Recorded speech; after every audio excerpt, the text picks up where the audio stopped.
New week, new table talk topic. We're back with a trio. James, Moyo, me. It's been a long time, but we are finally back. Are you ready for this week's question? I am. This week's question is, should the WSL teams move into the main stadiums? And James, it's been a long time coming, so I'm coming to you first. Okay. Let me know. No. Ooh, little pizzazz. Is it pizzazz? Oh, yeah. Kind of. I'm trying. Moyo? No. No. Not yet. Well, yeah, no. Boom, 3 for 3. We've all gone. Yikes. We've all gone for no, but I like this because I think it's good room to discuss it. So we know why the answer's no. We know it's going to be a no. Mm-hmm. But let's talk on the topic. My initial thoughts on it is the first thing I think of when you're going into the bigger stadiums is the cost of opening and running those stadiums on a match day. Mm-hmm. To do that throughout the whole season for every single WSL team, the loss for the league, for me, would just be too much because not every single team is doing enough in the stadiums that they're in at the moment. James, I know you got something to say. You're smiling. Hit me. No, I agree with what you're saying. That money talks at the end of the day, but also I think we have to look at the attendances that happen normally. I think a lot of teams don't really get past like the 2,000 mark. So I don't know how many are at Goodison, but say Everton wanted to play all of their games at the Goodison, you're going to have like one section, you're going to have a few rows open, you're going to have maybe 6 stewards for the entire stadium. It just doesn't make that much sense. And I think a lot of people really want to see Lionesses. I think after the Euros, the main push was Lionesses, Lionesses, Lionesses. So now that bias is, you'll go to a game if it's Lionesses. So like United, they'd do well at Old Trafford. Arsenal would do okay, but it's like, you have to look down Leicester's, the Readings, like teams like that would struggle to bring in those kind of audiences if they were at main stadiums. So I think they need their own stadiums. Okay, cool. Yeah. I've got something to add to what you said, but I'm going to come to you first, Moyo. Yeah, to be honest, I pretty much agree with what you guys said in terms of like certain teams struggling. Yeah. Everton was a good example. I would have used Everton. I would have probably used Spurs as well. Yep. I think they're two clubs that kind of struggle to get consistent numbers. Mm-hmm. I remember people, you know, when they rescheduled one of their games, Everton versus Spurs, and it was a midweek game, and one of my friends was there, and she said that there were definitely no more than 100 people there. I think I remember seeing the stats on, you know, the WSL attendances Twitter. Big up you lot, because you lot do a good job with that. Thanks. I remember that it was like maybe 206 or something. Yeah, I know exactly what you're talking about. And if that looks small in their own stadium, just imagine what that would have looked like as a percentage in the main stadium. And I also think it doesn't help with atmosphere. So there's certain games I've gone to in the main stadium that the atmosphere is really good, and that's when the stadium is packed. So for example, Euros. But that's international. That's the problem. That's the problem. But also like and that's what you first jumped to as well. An Arsenal Chelsea, for example, is a good fixture to have in the or like the Manchester derby at the Etihad was another good fixture to have in the main stadium.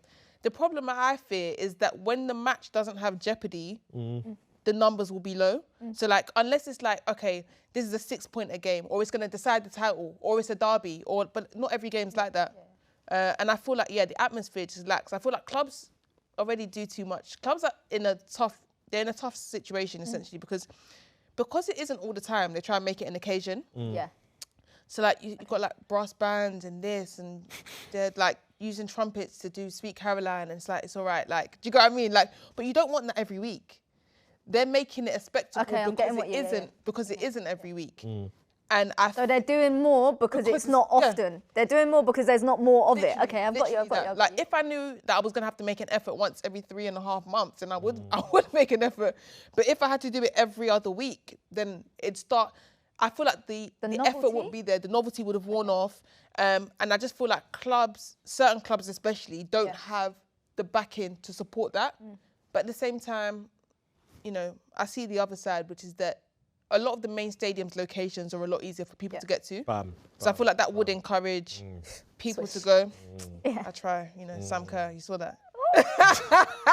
But like, it would encourage people Little to LJ and Sam Kerr. Listen, back to back. I'm LJ. You can be Sam. Old Trafford is in the centre of town, essentially. Lee Sports Village is in Lee. Do you get what I mean? Lee Sports Village is in Lee. I love it. Manchester.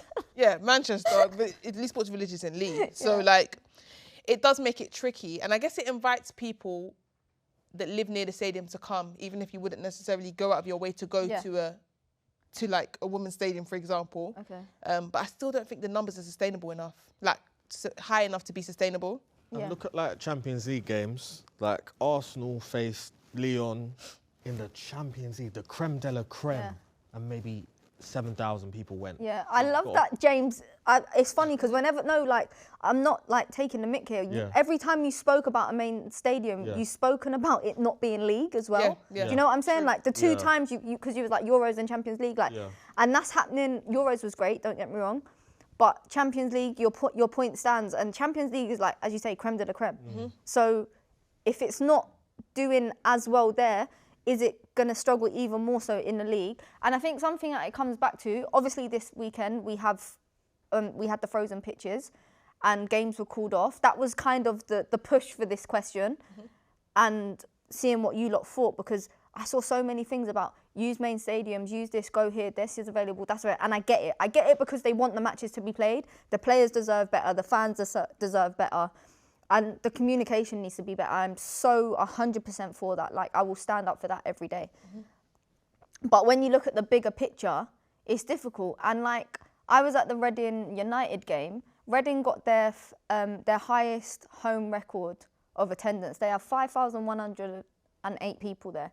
And for the section it was in, I took a picture because obviously I was opposite that side.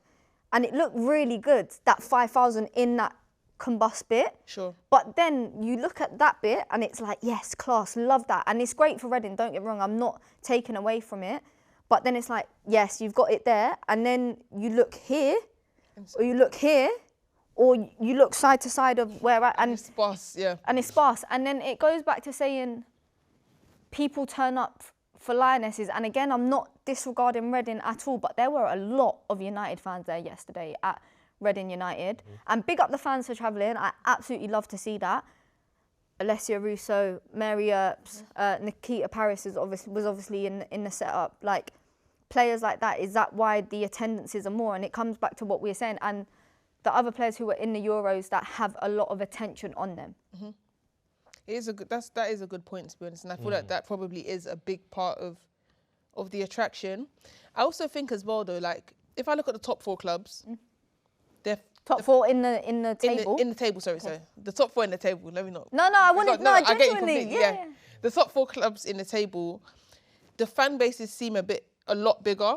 Even if you look at like their social standing, in terms of like, if you look at their social media presence, following, for example, because the clubs, because of their like partner clubs, so like, for example, like Manchester United have such a big following, even if 5% of Manchester United men's fans go and watch their women's teams, it's such a big proportion as compared to, like, I don't know, if you take... Reading. Yeah, if you take Reading, for example, and if you take 5% of Reading's fans and 5% of United's fans, the number can't be comparable. Do you get what I mean?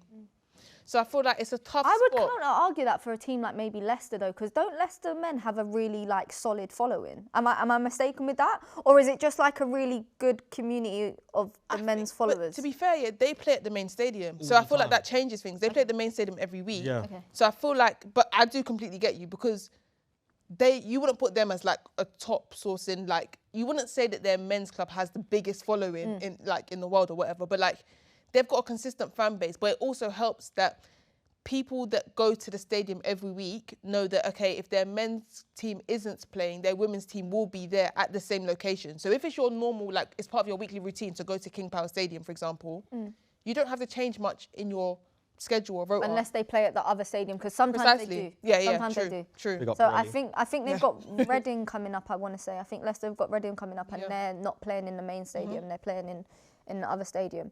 But yeah, like, swinging it back to the main question, I'm pleasantly surprised that we all said no. And I think we all said no, not yet, because when you look at it directly on the first glance, you're like, the players need this, they need that, the coaches need this, the fans deserve this, the matches need to be played. And that comes from obviously what we experienced on the weekend, and I think we will continue to experience unless something's done about it. But when you open it up to the bigger picture, it's a business. the be all and the end all, and like people, like, you know, the players don't play because they want to be rich. People don't work in women's football because they want to be rich. Fans don't go because they want to earn out of it or this out of it. They go for the love of the game, and I think that's something that's really special about the women's game. But I just don't feel yet it's ready to, the whole league to jump to a main stadium. But something does need to be done so that games are being consistently played. I think that it shouldn't be about the main stadiums. I really like Man City's kind of blueprint. They've got the Academy Stadium. Get your own stadium, like Kings Meadow. Get your own stadium and just work on it, increase it. Like, get like a stadium that's like 10,000, because a lot of WSL teams aren't hitting 10,000 every single week. Get like a bigger kind of stadium that you can work towards, rather than going to a 60,000 seater. What's like Tottenham's capacity, their new capacity? Does anyone know? Slayton Orient. I don't yeah. know. What I'm not. But I think like Tottenham are struggling to get numbers in, right? They've always kind of struggled though. Yeah, Tottenham are a new. My thing with Tottenham though is that they go to and use club spaces which aren't their colours. Like when they was at the Hive, it really bothered me that I go black and yellow, and now they're at Leyton Orient and it's red and white, and I'm like, you lot are blue and white, like well, white and blue. Like, please, just a little colour coordination. But Bournemouth's white and black, and Arsenal play that. I struggle with that sometimes, but then Arsenal own it, but they could make it, but it's still Boreham Woods. Like, I don't know, I feel like, James's point is a good point as well, in terms of like, the number needs to increase in terms of capacity for certain teams as well. So like, for example, Chelsea's stadium, Kings Meadow, that's what it's, Kings Meadow, right? It doesn't hold enough people. It doesn't hold enough people for the kind of club that Chelsea is. So for example, if a club lower down that didn't necessarily get the numbers every week had a capacity of 4,000, you say, okay, that makes sense. But Chelsea, and the fact that they keep saying, oh, this is sold out. Yeah, but there's people that want to go that can't now. I've actually seen like people turn up on a match day and get turned away, and I'm like, yeah, there's people and that like want to it's go little that kids sometimes with their like mum and dad, and like, it's just, sorry, go home. No, but sometimes, no, but it's sad. But I remember seeing it, and they literally just had to leave. Like I'm gonna wrap this one up because we're going off tangent. But so I think this is probably like in terms of writing in on the board. Yeah, it's probably that. I think we've all said no, but I think this is the answer. Yeah. No, not yet. But we want to see other things in place. This has been Table Talk. Thank you for tuning in. Make sure you like and subscribe, and we will see you next week.